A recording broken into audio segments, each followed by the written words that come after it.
आज के अनुग्रह दैनिक मनन में आप सभी मित्रों का हार्दिक स्वागत करता हूं। मित्रों, आज हम बात करेंगे एक बहुत ही साधारण समझे जाने वाले पद पर, जो हमें मिलता है यूहन्ना 15 और उसके पहले पद में। और इसमें ऐसा लिखा है, सच्ची दाखलता मैं हूं और मेरा पिता किसान है। इसी के 5वें पद में लिखा है, यदि तुम मुझ में बने रहो तो बहुत सा फल लाओगे।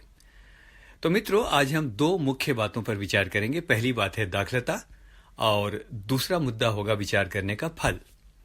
तो आइए सबसे पहले हम दाखलता शब्द पर विचार करते हैं। यीशु ने कहा, सच्ची दाखलता मैं हूं। भला इसका क्या अर्थ हुआ? इसका अर्थ तो साथियों कुछ ऐसा लग रहा है कि यीशु कहना चाहता है, बहुत सी झूठी या बेकार की दाखलताएं भी हैं, सच्ची दाखलता मैं हूं।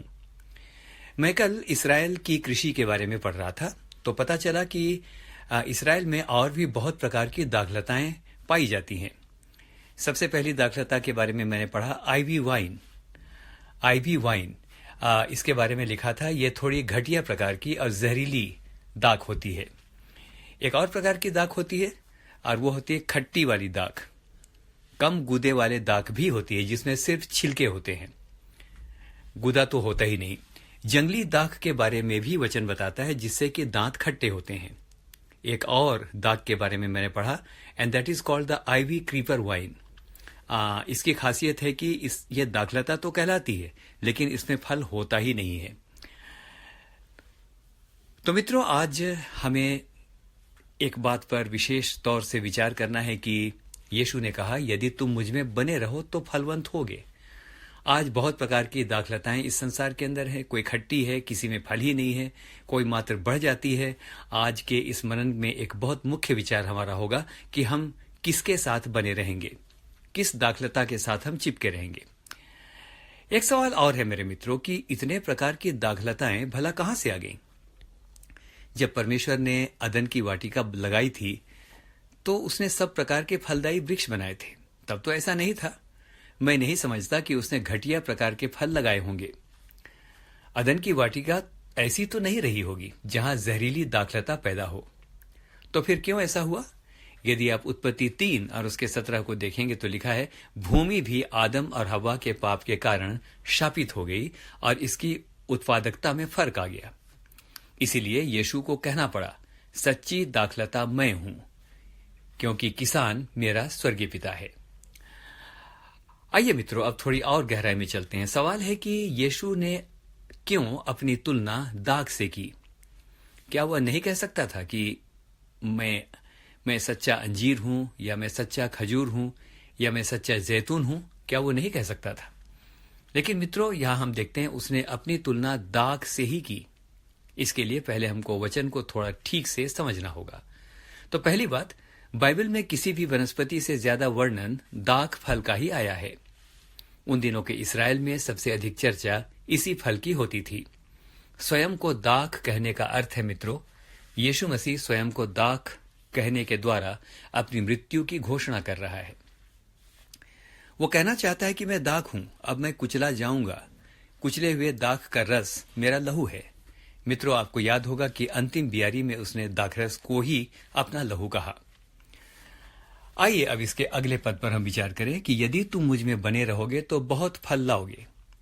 तो आइए विचार करें, एक मसीही होने के नाते हम कैसे फलवंत हो सकते हैं। तो पहली बात मेरे मित्रों, सबसे पहली शर्त है, फलवंत होने के लिए बहती नालियों के पास बने रहें। भजन संहिता 1 को यदि देखें तो एक धन्य पुरुष की बहुत अच्छी परिभाषा हमें यहां पर मिलती है।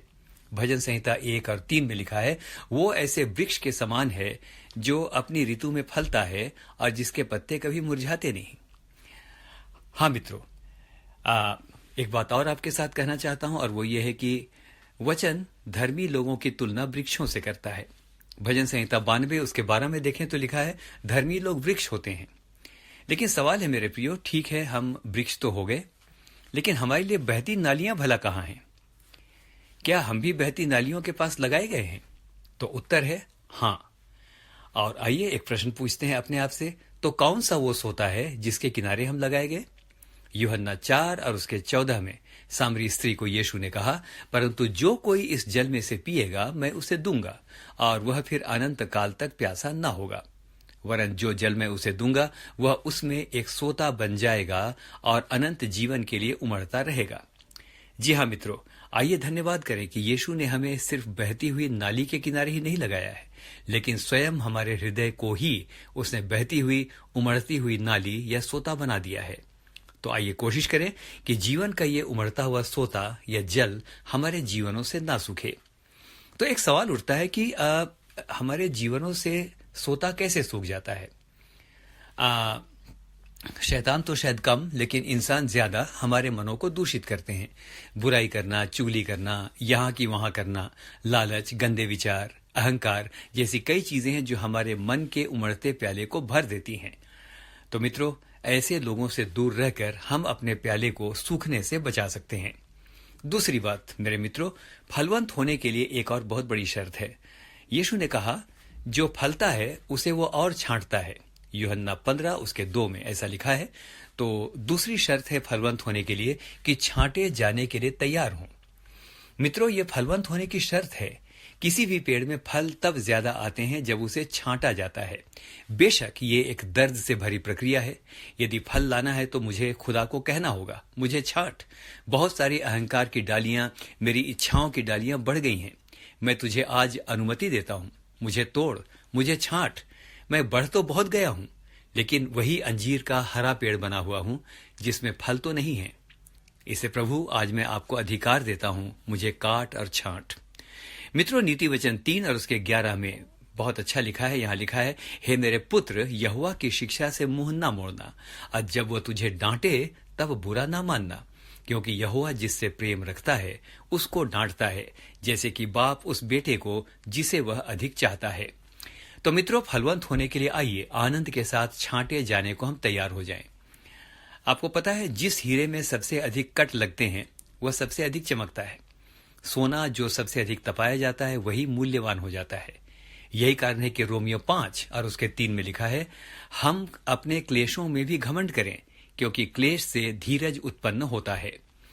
आइए अब अंतिम बात को गौर करें कि यदि फलवंत होना है तो हमें क्या करना चाहिए। मित्रों, यदि फलवंत होना है तो खर पतवार को हटाते रहें। मत्ती 13 और उसके 25 में एक घटना का वर्णन है कि लोगों ने अच्छा गेहूं का दाना तो बोया था, लेकिन जब वो सो रहे थे तो बैरी ने आकर वहां कड़वे दाने या जंगली दाने बो दिए। हाँ मित्रों, हम में से हरेक को इस बात के लिए बहुत अधिक सजग होना चाहिए कि हमारे जीवन में, हमारे मन की भूमि में एक अच्छा फलवंत वृक्ष लगातार बना रहे, और उसके लिए बहुत आवश्यक है कि खर पतवार को हम बढ़ने ना दें। इसका अर्थ है, ना किसी की निंदा सुने, ना किसी की निंदा करें, अपने मन की रक्षा करें, और यदि ऐसा करेंगे तो निश्चित रूप से हम फलवंत हो जाएंगे। हम में से हरेक को प्रभु बहुतायत के साथ आशीष दे। आमीन और फिर से आमीन।